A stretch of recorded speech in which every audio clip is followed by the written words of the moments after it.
Some behaviors may seem normal, but are actually signs of deep psychological distress. 1. Disaster movie. Mind. You forgot to attach a file in an email. Your brain says, career's over, reputation ruined, finances doomed. A message goes unanswered for 15 minutes. Brain. They're mad. They'll cut me off. I'll die alone in a silent room. This is catastrophic thinking, a mental reflex where small things turn into national emergencies. You speak too loudly in a meeting. The brain rolls the scene. HR summons you. You sign papers, walk out, and everyone pretends they never met you. Psychologically, it's a cognitive distortion. The part of the brain in charge, the amygdala, its job is to detect danger. Like when a car speeds at you in traffic. Now it panics over a weird tone in a text. Catastrophic thinking is common in anxiety, PTSD, or jobs where mistakes are treated like crimes.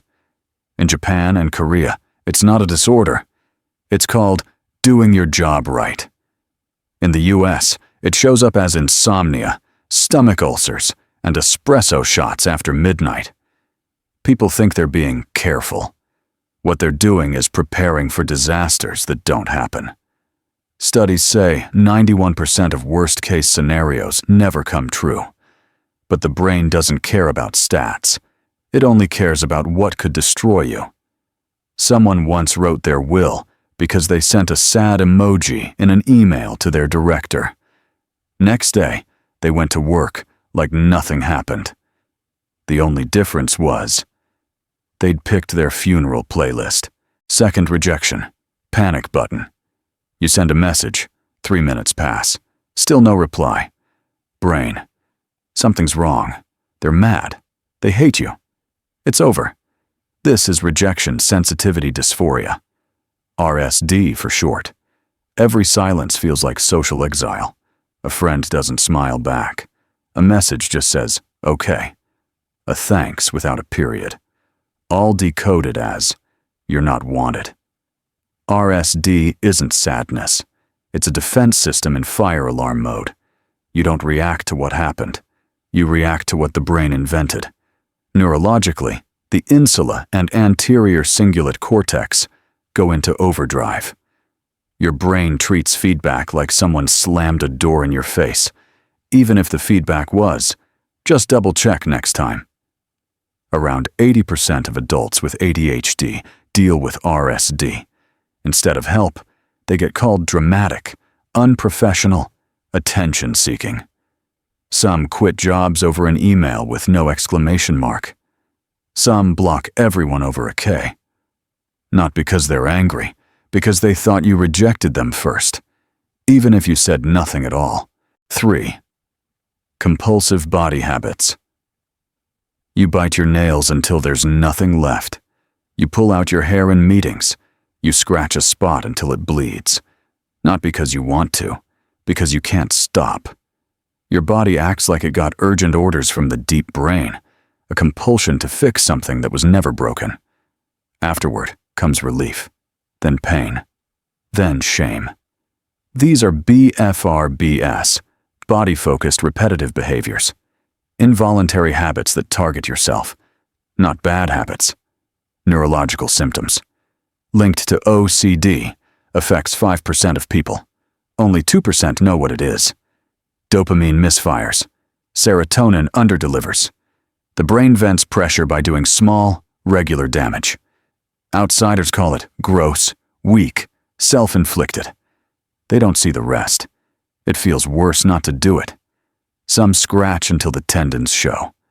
Still don't stop. Some pluck every hair before bed. Not for fun. Just so the brain shuts up. 4. Trapped by rituals. You turn the doorknob 3 times before leaving, even though you locked it already. You check the stove before bed. Then again at 3 a.m. You line up towels by color. If not, something feels wrong all day. You wash your hands until skin peels, not because of germs, because it's the only way to feel safe. This is OCD, not just being tidy. The brain treats small risks like life threats. The orbitofrontal cortex acts like a fire alarm with no off switch. Each ritual is a deal with fear. Do it, and you're safe for 5 minutes. Then it starts again. To others, it's quirky. To you, it's survival. Some check the stove 70 times, not because they forget, because it didn't feel certain. Some wash their hands raw, not because they're dirty, just because they thought about dirt. It starts as fear of mistakes, then fear of not feeling done. You know it's irrational. Stopping feels worse. 5. When joy disappears. You eat your favorite food. Your mouth moves. Nothing happens. You play that old playlist. It sounds like someone else's laundry. You have a free day. No work. No people. You feel nothing. Not sadness. Not laziness. Not burnout. This is anhedonia.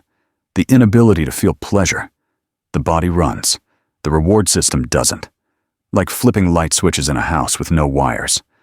What once felt good is now just a task. Eat, sleep, talk. All on autopilot. A major symptom of depression. Also found in anxiety, schizophrenia, Parkinson's. Tied to the mesolimbic dopamine system, the part that decides if joy is worth it. When it shuts down, everything feels equally pointless. People call you cold, distant, boring. In truth, you've been cut off from feeling. Not by choice, just because the brain forgot what matters. 40% with anhedonia don't know they have it. They think they're just tired. Some get divorced, not from conflict, from nothing. No joy, no grief, no regret. Then life goes on, as if nothing happened. Because for them, it didn't. 6. The reassurance trap. You text your best friend, "Did I mess up?" They say, "No." 2 minutes later, you ask again. 3 minutes later, same question. But now, with a sad emoji. Repeat 17 times. People think you want answers. What you want is safety. This is excessive reassurance seeking, an addiction. Not to facts, to comfort. Your brain gets the answer but throws it out. Not 100% certain? Then it doesn't count. So it asks again, and again. Like checking a locked door, then checking it again, and again.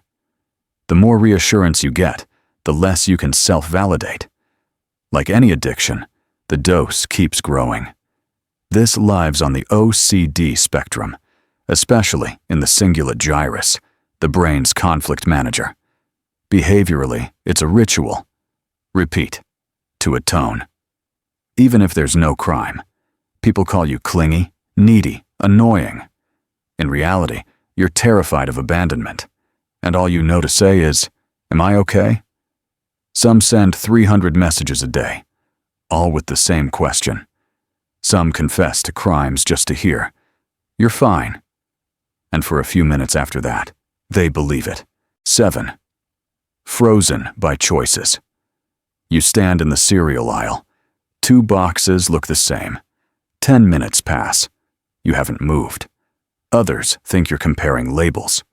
You're just waiting for the brain to say, "Okay." But the signal never comes.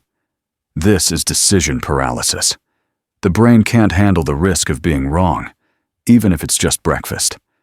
Every choice feels like Judgment Day. Pick the wrong cereal? Then what else in life will you fail at? The more you think, the worse it gets. And if you stall long enough, the body decides. Walk away. This hits the prefrontal cortex, the brain's decision center. It crashes when there's too much to consider. Consumer culture turned shopping into psychological warfare. Some stay at the same job for 20 years, not because they love it, because they can't decide what else to do. Some cancel flights because they can't pick a hotel, then blame the weather. Not choosing is still a choice, just not one that moves you forward. Research says people with fewer options need less therapy.